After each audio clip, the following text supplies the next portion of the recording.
तो स्वागत है आपका आज की इस वीडियो में। आज की इस वीडियो में हम करेंगे होयल तथा लिटिल का सिद्धांत। तो कैम्ब्रिज विश्वविद्यालय के दो गणितज्ञ फ्रेड होयल तथा लिटिल ने सौर परिवार की रचना से संबंधित अपने नए सिद्धांत का प्रतिपादन 1939 में किया। कैम्ब्रिज विश्वविद्यालय के दो गणितज्ञ थे, फ्रेड होयल और लिटिल ने। इन्होंने सौर परिवार की जो रचना है उसके बारे में बताया है और इसका जो प्रतिपादन है 1939 में किया।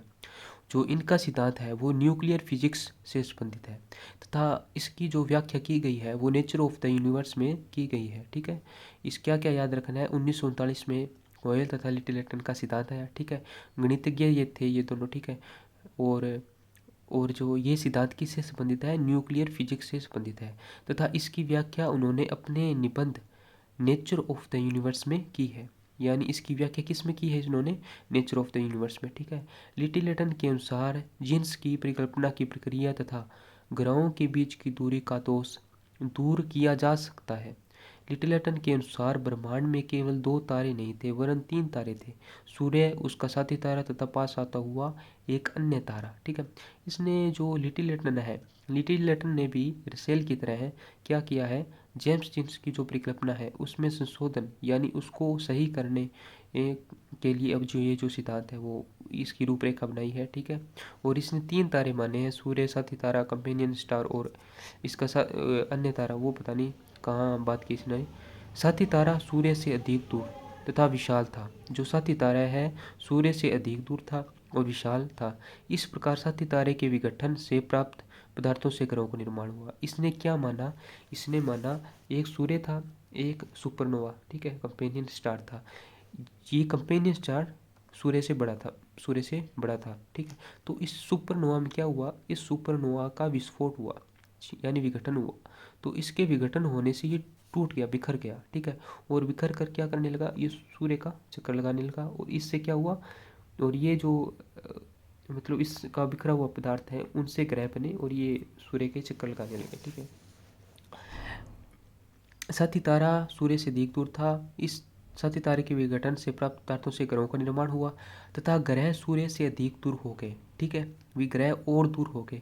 इस संशोधन द्वारा सूर्य तथा ग्रहों के बीच की दूरी की समस्या सुलझ भी जाती है। ठीक है, अब देखिए जीन्स के अनुसार अगर ग्रहों का निर्माण सूर्य से निश्चित ज्वारीय वायवीय पदार्थ से हुआ तो ग्रहों एवं सूर्य की रचना में समानता होनी चाहिए, अर्थात सूर्य तथा ग्रह समान पदार्थ के बने होने चाहिए।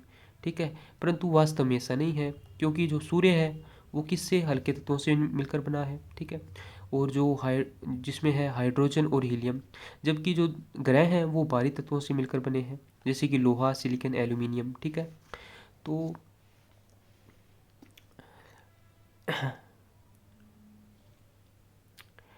सिलिकॉन सिलिकॉन लोहा, सिलिकॉन और एल्यूमिनियम आदि पदार्थ से बने हैं। ठीक है, इस समस्या को फ्रेड होयल के सिद्धांत द्वारा हल किया जा सकता है। ठीक है, होयल के अनुसार तारे हाइड्रोजन गैस के बने हैं। ये तारे ब्रह्मांड में बिखरे विरल गैस राशि का कुछ भाग ग्रहण करके धीरे धीरे बढ़ते रहते हैं। ये क्या कह रहा है, ये भी ब्रह्मांड में तारे जो है वो गैस राशि से बने होते हैं यानी गैस से बने होते हैं, और ये जो बिखरी विरल गैस राशि है, ठीक है, ये हाइड्रोजन के बने होते हैं जो तारे हैं। ठीक है, और जो बिखरी गैस राशि है उनको ग्रहण करके धीरे धीरे बढ़ते रहते हैं। आकार में वृद्धि होती है, तापमान बढ़ता है, साथ ही तारा अपने विकिरण को कायम करने के लिए अपने हाइड्रोजन बार का तीव्रता से उपभोग कर रहा था यानी हाइड्रोजन का यूज़ कर रहा था तथा अंत में हाइड्रोजन का भंडार समाप्त हो गया। फलस्वरूप साथी तारे में क्या हुआ, केंद्रीय आणविक प्रतिक्रिया प्रारंभ हो गई जिस कारण साथी तारा ध्वस्त होकर भयंकर रूप में विस्फोटित हो गया तथा इस प्रकार गैस की विशाल धूल राशि का आविर्भाव हुआ जिसके घनीभवन से विभिन्न ग्रहों की रचना हुई। ठीक है, इसमें क्या कहा गया है, इसमें बताया गया है भी जो वो तारे होते हैं वो हाइड्रोजन से बने होते हैं। ठीक है, तो हाइड्रोजन गैस के बने होते हैं और ये जो है जो ब्रह्मांड में जो बिखरी गैस है उसका यूज़ करके अपने को धीरे धीरे बड़ा करते रहते हैं। ये अगर बड़े ये धीरे धीरे बड़े होते हैं तो ये हाइड्रोजन का उपभोग कर लेते हैं जिससे इनमें हाइड्रोजन नहीं बचती, समाप्त हो जाता है इनका भंडार। तो क्या करते हैं ये तारे के केंद्रीय आणविक प्रतिक्रिया प्रारंभ, तो इससे क्या होती है, जो साथी तारा है जो यानी जो कोई भी तारा है या सूर्य का जो साथी तारा था जिसकी ये बात करते हैं तो उसमें केंद्रीय आणविक प्रतिक्रिया प्रारंभ हो गई, ठीक है, जिस कारण साथी तारा ध्वस्त होकर भयंकर रूप से विस्फोटित हो गया, ठीक है। इस प्रकार गैस की विशाल धूल राशि का आविर्भाव हुआ, जिसके घनीभवन से विभिन्न ग्रहों की रचना संभव हुई।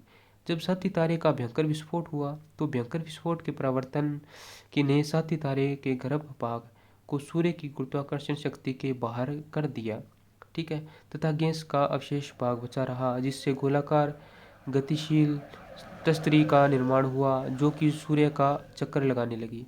बाद में चलकर इसी के घनीभवन के कारण ग्रहों का निर्माण हुआ। इस सिद्धांत के अनुसार साथी तारे के भयंकर विस्फोट से अत्यधिक ऊष्मा की उत्पत्ति हुई। इसी अत्यधिक ताप के कारण ग्रहों के पदार्थों में भारीपन आ गया तथा इसी कारण वर्तमान ग्रह भारी पदार्थ के बने हैं। अतः ग्रहों का निर्माण सूर्य से न होकर साथी तारे के विस्फोट से प्राप्त पदार्थ से बताया जाता है, जो कि अधिक ऊष्मा के कारण भारी हो गए। इस प्रकार द्वितीय समस्या का भी समाधान हो जाता है। तो जो होयल तथा लिटिलटन का सिद्धांत है वो 1939 में दिया गया है, ठीक है। सौरमंडल से जो यानी सौर परिवार से जो संबंधित है, ठीक है।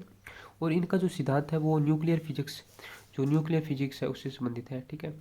और इन्होंने इस सिद्धांत की व्याख्या अपने जो निबंध है एक इनका नेचर ऑफ द यूनिवर्स, ये इसको भी याद कर लेना, नेचर ऑफ द यूनिवर्स एक चीज़, ये एक निबंध है जिसमें इस सिद्धांत का वर्णन किया गया है, ठीक है। और क्या है, और हमें ये याद रखनी है जो है तारा है जो न्यूक्लियर फिजिक्स, ठीक है, से संबंधित है। यानी न्यूक्लियर फिजिक्स कैसे, यानी जो साथ जो बाइनरी नहीं सॉरी जो कंपेनियन स्टार है, इसमें जो हाइड्रोजन खत्म हो जाने से जो मतलब जो इसमें जो विस्फोट हो मतलब हुआ, वो उस विस्फोट हो जाने से वो कई भागों में बिखर गया काफ़ी ज़्यादा। और जो बचा हुआ भाग है वो ब्रह्मांड में पता नहीं कहाँ चला गया, ठीक है। और जो बिखरा हुआ भाग है वो घनीभूत होकर, ठीक है, जो भी गैस वगैरह बच गई थी यानी घनीभूत यानी जुड़कर आपस में ग्रहों का निर्माण हुआ, ठीक है। तो इसमें यही बताया गया है कि कंपेनियन स्टार है उसके विस्फोट से जो है ग्रहों का निर्माण हुआ, ठीक है। तो थोड़ा सा आप देख लेते हैं इसको। तो न्यूक्लियर फिजिक्स ये हमने कर लिया, नेचर ऑफ द यूनिवर्स ये थोड़ा याद कर लेना, ठीक है आप। तो अब जो इन्होंने क्या किया है, इन्होंने जो जीन्स की परिकल्पना थी, ठीक है, उसमें जो कमियां थी उनको दूर करने के लिए सिद्धांत दिया, ठीक है। तो इन्होंने बताया भी जो तारे होते हैं वो हाइड्रोजन के बने होते हैं, ठीक है। और इसने बताया कि जो ग्रह होते हैं वो लोहा सिलिकॉन जैसे भारी पदार्थ से बने होते हैं। जो सूर्य है वो हाइड्रोजन और हीलियम से बना है, ठीक है। तो इसी तरह इसने बताया है। और इसने बताया है भी मतलब ये ब्रह्मांड बिखरी विरल गैस का राशि का उपभोग करते हैं, जो हाइड्रोजन गैस के बने जो मतलब तारे होते हैं, ठीक है। और और न्यूक्लियर रिएक्शन वगैरह हुआ और इस तरह सौरमंडल की जो उत्पत्ति हुई, ठीक है। तो आज की वीडियो में बस इतना ही। थोड़ा ये देख लीजिए सूर्य सुपरनोवा विस्फोट हुआ, ठीक है। और ये ब्रह्मांड में पता नहीं कहीं चला गया, ठीक है। ये इसकी परिक्रमा करने लगा, ठीक है। ये देखो ग्रह धीरे धीरे ग्रहों का निर्माण हुआ। ग्रहों का निर्माण हो जाने से जो ये सूर्य है ये देखो ये जो वर्तमान की स्थिति है वो आ गई, ठीक है, ऐसे बन गई, ठीक है।